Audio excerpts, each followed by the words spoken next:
Hola, hola, somos el programa Metiendo la Cuchara de Radio Minagri.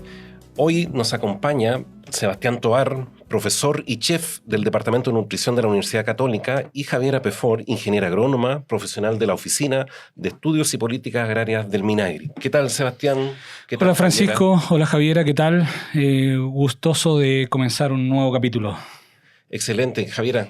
Hola chicos, ¿cómo están? Muy bien, ¿y tú? Todo bien por acá, gracias. Oye, estamos Metiendo la Cuchara en un nuevo episodio en el programa donde hablamos de lo que nos convoca, ¿cierto? La comida, la tradición, los ingredientes y la agricultura, de dónde provienen todos estos alimentos. Y hoy día vamos a hablar de un tema bastante interesante que ya estábamos haciendo una previa con varios datos freak o interesantes, como quieran llamar, que es acerca de las cenas y once en Chile. Seguimos con esta serie de capítulos de qué es lo que comemos durante el día, como para un poco invocar, ¿cierto?, de dónde provienen nuestros alimentos, qué costumbres tenemos y qué importante es lo que comemos en la noche. ¿Es parte de lo que es nuestra tradición o de lo cotidiano? ¿Qué dicen ustedes, muchachos? Mira, este capítulo podría haberse llamado 11 comidas también. También. Que totalmente. Es otra tradición. Es un clásico más chileno. complejidad al tema. Yo siento, de opinión personal, que aquí aparecen nuevos ingredientes, o a diferencia de cuando hablábamos del desayuno, ¿se acuerdan que aparecía la avena? Yo que decía que había consumido Exacto. chía, que estábamos como una onda La más fruta. saludable en la 11, o ya 11 comía, y ahí ya se pierde la dieta, ¿no? Todo el día. Sí, no, claro, ahí De principio a fin. desaparecen ese tipo de alimentos, creo yo.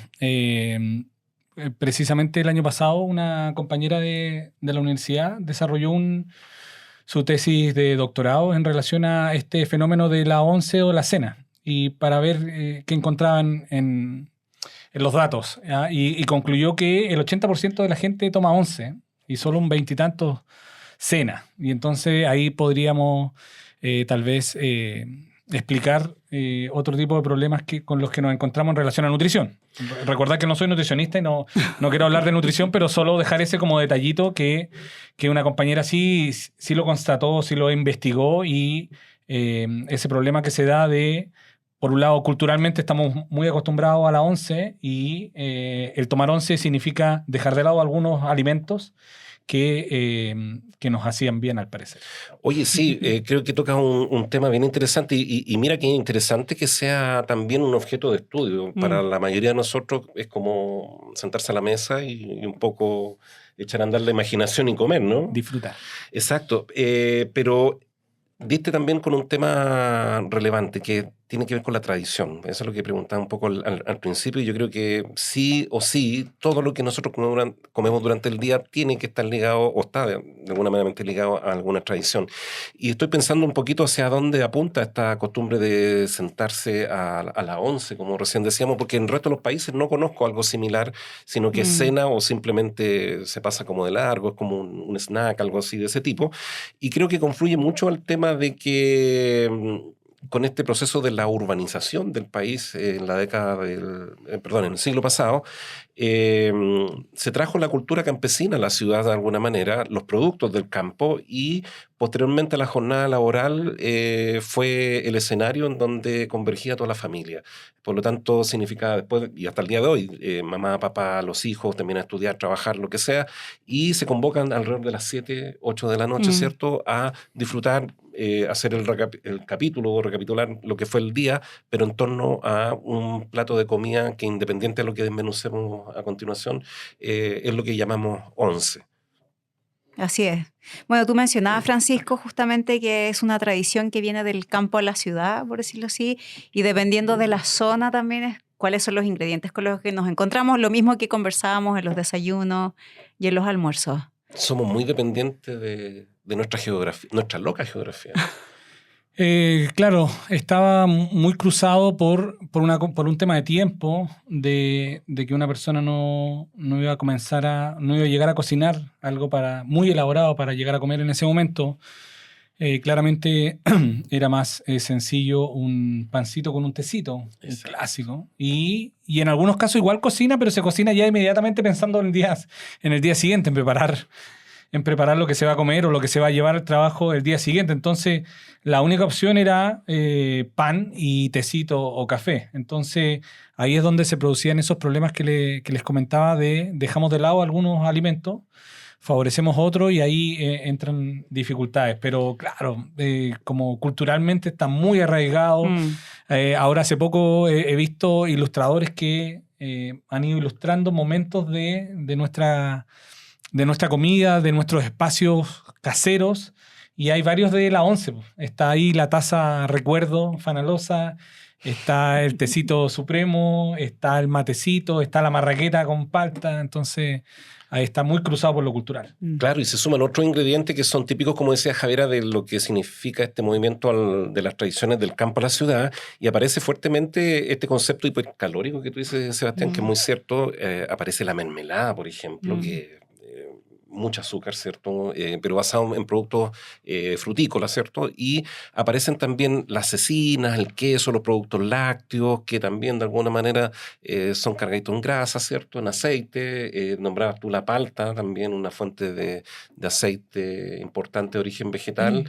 Es como la base, ¿no? Los huevos también, los huevos, que se preparan con aceite. El queso. Queso.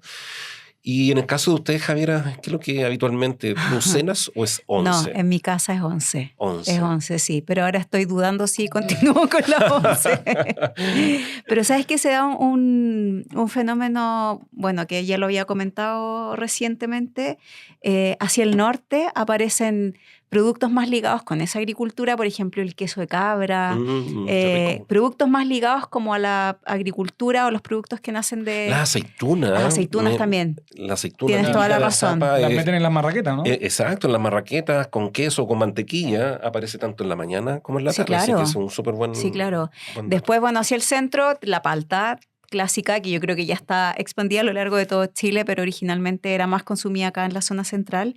Y ya hacia el sur, bueno, productos más propios de la ganadería, los lácteos, los quesos, la leche más entera, no tan skinny como la tomamos acá en la zona central. Y los embutidos, que son los embutidos, por supuesto. Larga lista. Que claro, es parte de la industria de la ganadería. Sí, ahí yo creo que lamentablemente...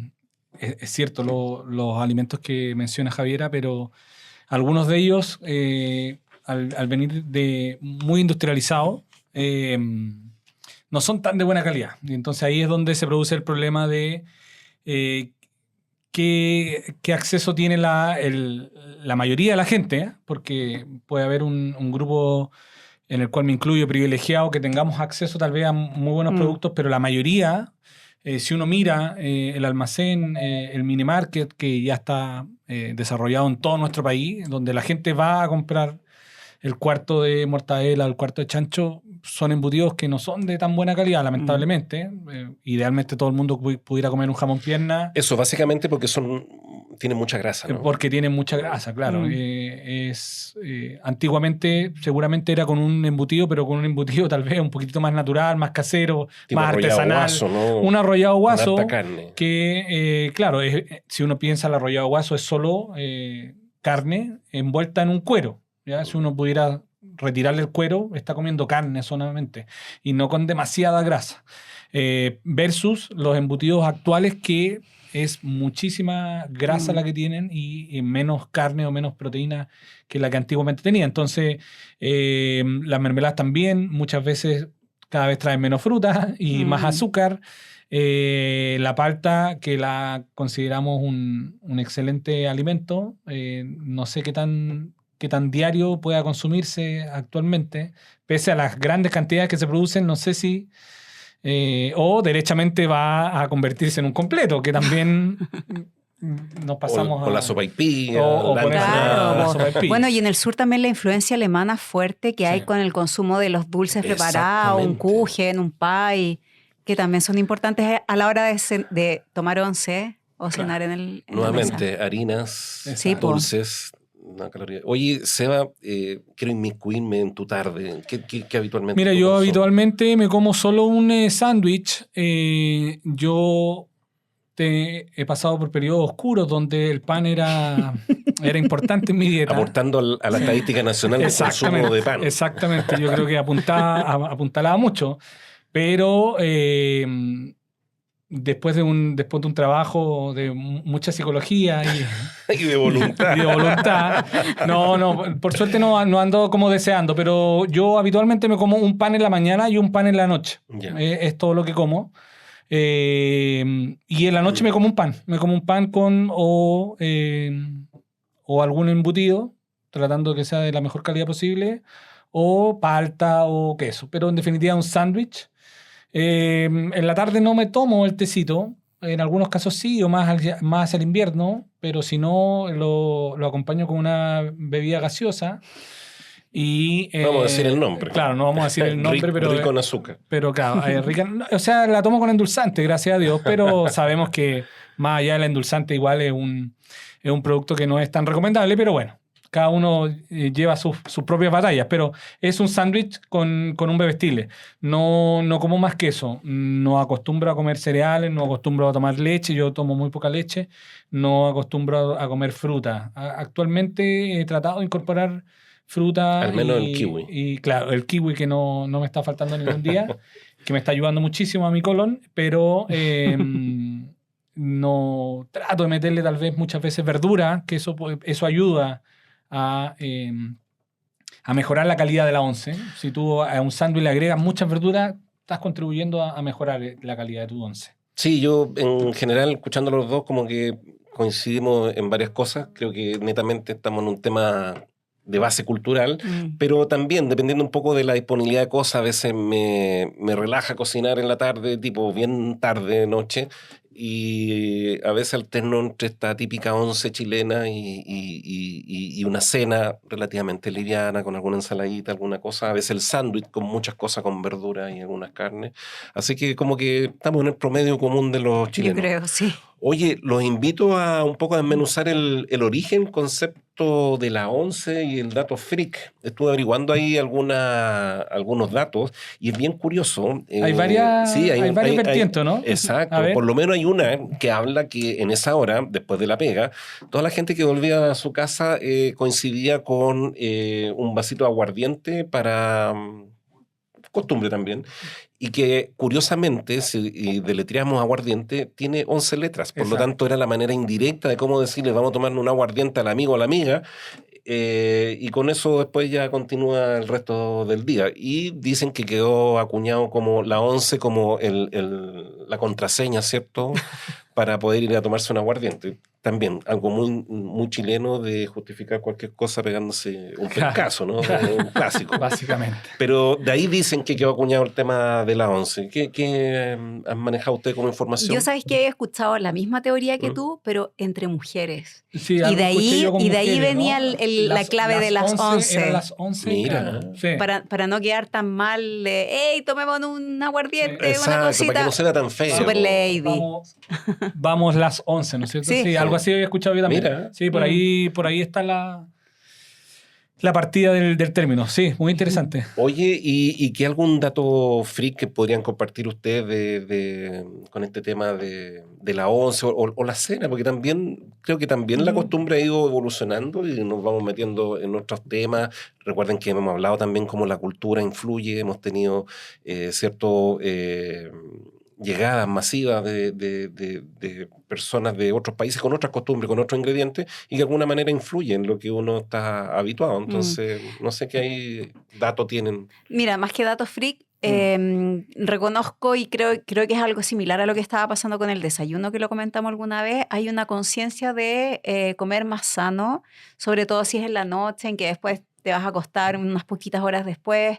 Sí se ve esa tendencia, que es mucho lo que está pasando también en otros países desarrollados, en donde uno, desde Chile, tratamos muchas veces de imitar, porque también la evidencia sí lo demuestra, que hay una mejor salud detrás de una cena más saludable, metiéndole verduras, una cosa más liviana, un caldito, una carne no tan procesada. Uh-huh. Eso es lo que siento yo que se evidencia hoy en día, dejando de lado, por supuesto, la costumbre más chilena de tomar once o esta once comida, más a la zona urbana, podríamos decir, está más esa conciencia de alimentarse más sano? El estudio que les mencionaba de Giovanna Valentino lo que concluye es que si nosotros decidimos finalmente tomar una once, que entre comillas tampoco es que esté prohibido o no recomendado, sí debiéramos tender a lo que dice Javiera, a panes más integrales, tortillas más integrales, incorporar mucha más verdura, que es la que, entre comillas, sale perdiendo cuando nosotros cambiamos la once por la cena. O sea, estamos recomendando un chacarero. Una cosa así, más o menos.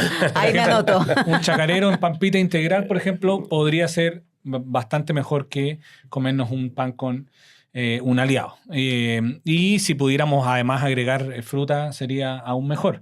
Entonces, el detalle cuando pasa a 11 comidas, ahí yo creo que la mayoría de las veces se complejiza aún más porque nos quedamos tal vez con lo malo o no lo malo, sino que lo no recomendado de las dos cosas. Sí. Nos quedamos con una sopita o una cosa calórica de la cena y le agregamos además un pan o algo de la once. Entonces estamos comiendo generalmente algo, un caldito o algo con un sándwich o con pan. Y entonces ahí ya es mucho menos beneficioso. Pero... Oye, ¿y en otros países cuáles serán un poquito las tendencias? Yo coincido que obviamente no existe la once como tal, ni saben. Es como súper curioso cuando uno recibe visitantes extranjeros, oye, la once, ¿qué es lo que es eso? Así como lo primero, o sea, como cuesta describir qué es lo que es la once, pero claramente me he dado cuenta que la costumbre es la típica cena, tal como ustedes describían, con la presencia de las fibras, representado por los panes, las verduras, etcétera, todo origen vegetal,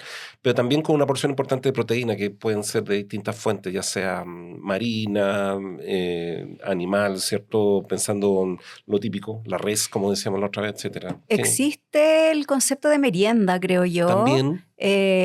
Quizás más en edad escolar, de los niños que llegan del colegio. Estoy hablando de una cosa muy, muy poco estudiada, muy poco de base científica, pero lo que uno ve en las películas, lo que uno ha visto en las teleseries, una galletita con leche, como algo así, pero nada tan elaborado como lo nuestro, que puede llegar a ser un sándwich o más ahí está la madre ingredientes. Cordero de nuestro ranking de obesidad, ingesta calórica, Totalmente. problemas cardiovasculares, que tú estás hablando de un tema súper interesante del reemplazo común. Yo creo que en la mayoría de los otros países vemos que hay una cena propiamente tal, con una comida muy parecida a nuestro almuerzo o a nuestra cena, la gente que cena. Y tal vez en menores porciones, más pequeñita tal vez. Pero vemos una cena, yo en los países que me ha tocado... que he podido estar, hay comida, hay cena en la noche propiamente tal, un plato de comida, hay ensalada, hay postre, como la conocemos nosotros. Ahora, yo creo que es importante también a la hora que uno cene, más hacia el norte, hacia países del norte, es común ver que se juntan a cenar a las 6 de la tarde, 5:30, pero por ejemplo nuestros vecinos en Argentina, a las 10, 11 de la noche, recién sentándose a cenar. Es que yo creo que también el clima hace lo suyo, o sea, si tenemos algo... O sea, clima y cultura. Sí, cultura también. Clima y cultura, es cierto lo que dice Javier. Y de comer al aire libre también. Uno recorre la ciudad en Argentina, en Buenos Aires, y recorre 11, 12 de la noche y las pizzerías, las tratorías están llenas. Está todo abierto, claro. Están llenas y la gente comiendo, o sea, no se está tomando un café. Pero también Estados Unidos, Europa, a las 7 de la tarde ya está todo cerrado. Sí. Y ya todo el mundo cenó y comió. Estados Unidos ni hablar. O sea, las reservas de cena son a las 5 o 6 de la tarde. Esa es la hora que tienen de cenar. Entonces, hay diferencia en ese sentido. La nuestra yo creo que es tipo 7 de la tarde, un clásico, ¿no es cierto? Sí, 7 de la tarde. Sí, promedio. Aunque a veces me excedo y a veces estoy a las 10. Claro, hay gente que está comenzando las noticias y está tomando 11. Bueno, esa es otra cosa que... Una cuestión que me carga a mí, sentarme a la mesa y ver tele, pero tienes toda la razón, es el momento en donde me irrito un segundo en ese momento, porque coincide justamente con ver las noticias o ver la novela que antiguamente eran como clavadas a las 7 de la tarde. Eran de 8 a 9 generalmente. Exacto, que eran súper vistas, muy tradicionales y era el momento para compartir. Totalmente. Oye, y entrando ya en recta final, ¿qué nos pudiese recomendar como una cena replicable? O sea, que yo hoy día diga, me acordé de Sebastián y lo voy a repetir hoy día. Mira, generalmente en la oncecita, como decía Javiera, hay unos huevitos, hay palta. Si pudiéramos combinar huevo y palta, aparte de ser millonario, sería muy fantástico. Sería muy fantástico diariamente, pero detalles a hacer el huevo que yo me he dado cuenta, me ha topado constantemente con los alumnos en el laboratorio. Cuando les toca hacer un huevo, no siempre queda, y yo generalmente diría o pensaría que la mayoría de las veces no queda bien un huevo Y revuelto. hablamos solamente un huevo frito, Sí. o sea, nada tan... O sea, un huevo revuelto. Un huevo revuelto. O revuelto, claro. O sea, Yo estamos hablando considero- que es algo que la mayoría como que maneja, pero Exacto. creo que aquí vamos a entrar en un Exacto. área súper- Científica. Yo Sí, lo sofisticado. constato año a año que no queda bien un huevo revuelto. Entonces, hay dos opciones para hacer un huevo revuelto. Las dos encuentro que es súper válidas, pero tener en cuenta pequeños detalles. Una es, o sea, un detalle importantísimo a tener en cuenta es siempre partir de un sartén muy caliente, ¿ya? Para cualquiera de las dos opciones. Un sartén muy caliente, yo el sartén lo voy a calentar sin aceite, lo voy a calentar solo, y ya cuando esté muy caliente voy a agregar el aceite y luego el huevo, inmediatamente. Hasta ahí las dos opciones parten de la misma manera. Sartén muy caliente, huevo temperatura intensa, entre comillas. Si yo voy a hacer un huevo, claro, voy a bajar el fuego, pero si voy a hacer para una familia, 4 o 5 huevitos, fuego intenso. Y después hay dos opciones. Una es yo quebrar o entregar o dejar los huevos directamente sobre el sartén. Y esa vertiente dice que yo voy a cocinar un poco la clara y una vez, como es mayor cantidad la clara que la yema, una vez que ya tenga más o menos avanzada la clara, ahí recién voy a romper la yema. Empiezo a revolver sin tocar las yemas y se empieza a coagular, a cocinar la clara y una vez que ya está avanzada esa clara, dependiendo de cuán cocido me gusten los huevos, yo recomiendo siempre dejarlos bien a punto, reviento las yemas y termino. ¿Ya? Esa sería una opción. La que a mí más me gusta es romper los huevos en un plato afuera, revolver esos huevos afuera y, igual que el paso anterior, sartén muy caliente, aceite y tiro estos huevos. Tirando estos huevos en este sartén muy caliente con aceite, los huevos no se nos van a pegar nunca y yo voy a poder ir tirando desde los extremos, que es donde más se cocina, hacia el centro y voy a ir permitiendo entregar o acumular huevo cocido en el centro y dejando huevo crudo en los extremos. Entonces yo voy a ir de todos los extremos tirando hacia adentro, no se me va a pegar porque tengo alta temperatura y aceite y voy a cocinar el huevo, ¿ya? Después podría pegarle una pequeña revoltura ahí con la cuchara y yo diría que no debiera ser más de 1 o 2 minutos tener huevos revueltos listos. Muy tiernos, que quede todavía jugoso. Ahí va a depender si nos gustan jugosos o no jugosos, pero los puedo dejar muy, muy tiernos, muy juguitos, muy esponjosos y nada seco, nada dorado y un huevo muy, muy, para mi gusto, muy espectacular. ¿Ya? Sí, ¿sabes qué? Me acordé de un artículo que estaba leyendo el otro día que justamente hablaba de este tema, todos estos secretos de cocina explicados desde el punto de vista de la Ingeniería. físico-química, Claro. ¿cierto? Y ese fenómeno de manera muy simple se explica a que cuando el huevo se pone sobre una superficie que no está del todo caliente, o sea, sobre los 90 grados, el huevo, la matriz, Sí, hablándolo, sí. se vuelve plástica. Ya. Y al ser plástica, en la medida que sigue aumentando la temperatura, se pega, se Exacto. adhiere. Entonces, claro, quedan pegados. Pero cuando esto está caliente al principio, el fenómeno es prácticamente instantáneo. Entonces, rápidamente se pone como una costra y al sellarse crea los espacios para que no se pegue en la superficie. Por lo tanto, independiente de la superficie, solamente esa técnica de la temperatura del donde sartén o lo que hacemos es fundamental para tener un huevo que la mayoría de la gente se queja, no es que se me rompe, que pediste un huevo frito y te llega reventado por un pequeño detalle, como diría un colega, termodinámico. Exacto. Que yo me imagino que también ocurre con otras preparaciones, no sé, cuando hace cebolla. Claro, en el caso de los vegetales, en algunos casos uno quiere que se pegue un poquitito, que se dore un poquitito, porque después yo lo voy a rescatar con algún líquido. En el caso de un salteado donde yo no voy a rescatar líquido, claro, esa alta temperatura y el aceite voy a tratar de que no se me pegue nada, lo voy a tener muy poco rato. Pero si nosotros vemos, de hecho ahora con el acceso de las redes, vemos muchas preparaciones asiáticas donde preparan ese huevo y lo llevan a rectangular, a redondo, a rosita, a una especie como de banano que después rajan y abren. Todo eso es con un sartén muy caliente. Y yo tú lo tratas muevo de imitarlo y te sale cualquier Claro. Pero porquería. tienes que tener muy en cuenta la temperatura. Exacto.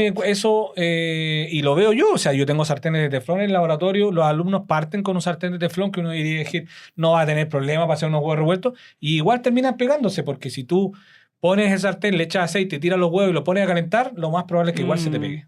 Igual que se te pegue. Parte de un sartén muy caliente, agregas el aceite en el momento y luego el huevo, ya sea revuelto o lo revuelves en el momento y te va a quedar un huevo revuelto de muchísima mejor calidad. Sobre una tostadita con un poquitito de palta, ahí su tabasco, alguna ajicita, alguna salsita, algo. A mí me gusta con mucha hierba aromática encima. Claro, ajo en polvo, orégano, sencillo.